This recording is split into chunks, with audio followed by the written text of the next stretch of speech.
Hi everybody, it's Yaasha Sabba with Sky Unlimited Legal Advisory, skyunlimited.law. We're gonna answer your questions for today, and this is our Ask Me Anything.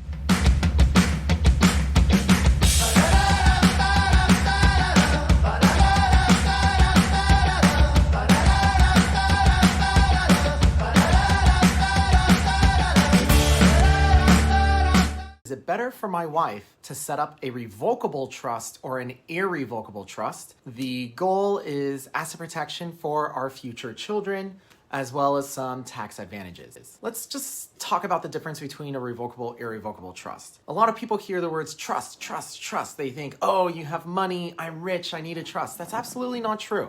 Revocable trust, for the most part, when we're creating them here at Sky Unlimited, they are made primarily as a will substitute. It's meant to be an estate plan. What happens if something happens to you? If you break your legs and you end up in the hospital and someone's got to pay the rent, who's going to do that for you if you don't have a power of attorney or something like that?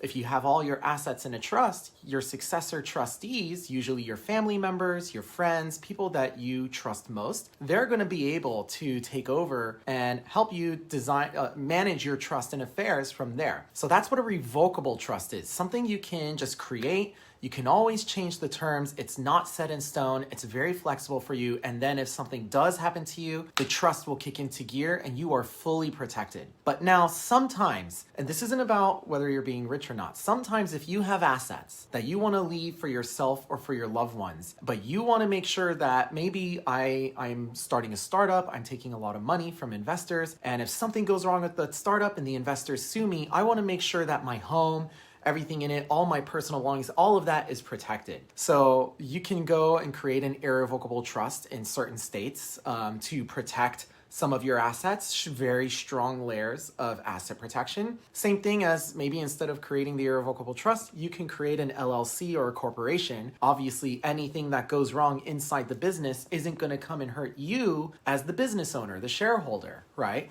So we call that inside liability and then outside liability. What if I get in a car accident or a personal injury lawsuit and somebody is suing me because I've hurt them? That's outside liability. Another reason people set up irrevocable trusts is tax advantages. If I leave money in a trust in certain states where there's maybe no state income tax or state capital gains tax, well, that means there's less drain on your money and investments because the trust is registered in that state, managed in that state. For instance, I have a lot of clients in California where they have a lot of real estate throughout the US. They have some family businesses holding those real estate. And we've set up a trust in states like Nevada, Wyoming, South Dakota, where they have less state income tax and there's a trustee out in those states managing it, usually a lawyer or a bank. And because they have a lawyer bank managing the assets in those states, the jurisdiction of those assets are in those states, not in California. And because they're in those states, they pay zero state income tax. This is how some people use irrevocable trust to save on their tax liability.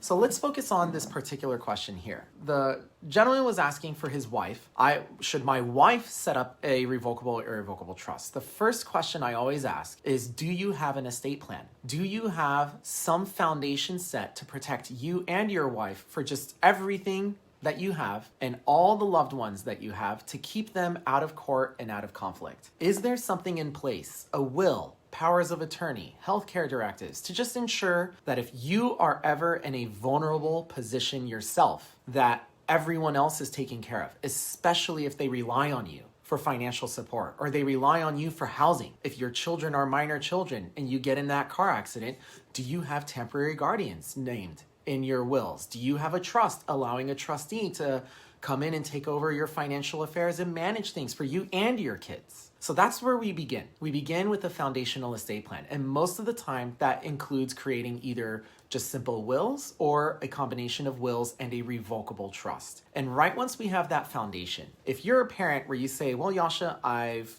worked at a few startups or I'm a very good saver, I don't spend a lot of money, and I have a good chunk of change that I would like to leave to my kids for maybe their education, maybe their long-term well-being, but they're young kids. I don't trust just handing money over to them. Nobody knows how to really handle money until like they're the age of 25. That's my theory. I think anyone under the age of 25, unless they are very exceptional, they really don't know how to handle money, right?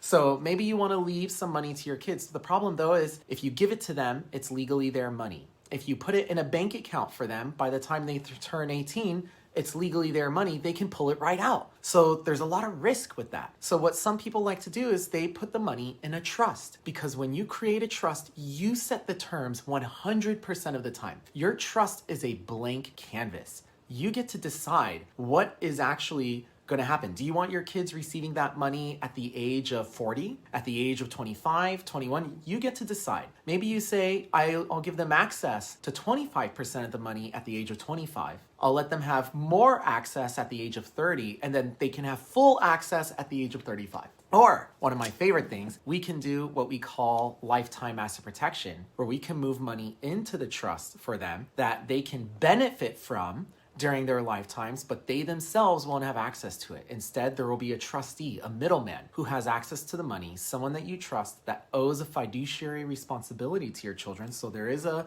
legal relationship there. And then anytime your kids need money, down payment on a home, money for college, buying a car, going on vacation, whatever your heart desires, they can use that money for them. The trustee can pay directly the money or give them the money to use for that purpose. But then if your children ever get into a sticky life situation, lawsuits, bankruptcy, divorce, creditors, none of those sticky situations will touch the money you give your kids, because you've put it in a trust in a way where it remains protected. There's a legal firewall between the money in the trust and your children's life situations.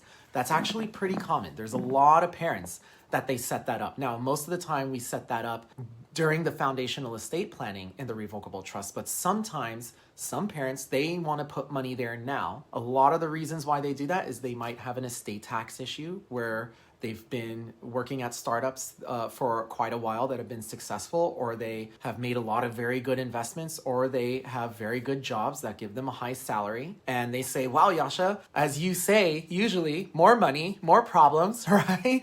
So we need to do something about this. So there is something you can do about that. You can build an irrevocable trust. So to you, sir, to your question, it all depends on where you guys are right now. The first thing I'm going to look at is, do you even have a foundational estate plan? Do you have wills, healthcare directives, power of attorneys set up for you and your wife, as well as maybe a revocable trust to ensure that everything stays out of court and out of conflict? And then once we have that set up, how much money do you want to give to your kids during their lifetimes while you're still alive? We can use an irrevocable trust to set that up to give your kids asset protection on their inheritance that you're making during your lifetime. And if you want to make it tax advantage, if you've got liquid stock or businesses in different states outside of California, we can set those trusts up in a state like Nevada, Wyoming, South Dakota, any state really that has 0% state income tax that is a little bit more tax friendly for you.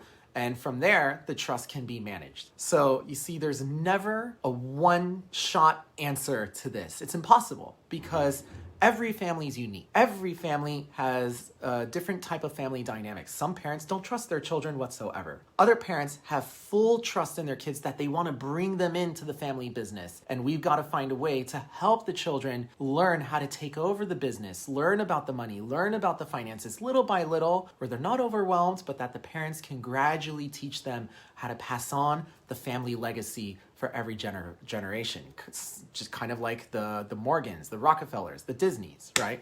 So if you are ever curious about, do I need an irrevocable trust? Do I need a revocable trust? This is something I can easily speak with you on. We can have that conversation. I do this for many families. This is my daily thing that I do all the time. But to just say out loud what's the difference, it's kind of hard. I know that you got this question for free, which is great, but there's thousands, infinite number of reasons on why we set these things up. And just to know, when you set up an irrevocable trust, I view that not as a foundational plan, but as an advanced plan. And that's how you should view it too, because they come with their own little legal nuances, tax nuances, things that you need to be aware of. And we have to see, what are you comfortable with? What are you not comfortable with? And then we design your trust around that. But your revocable trust, we can always design whatever your heart desires, because it can be changed completely.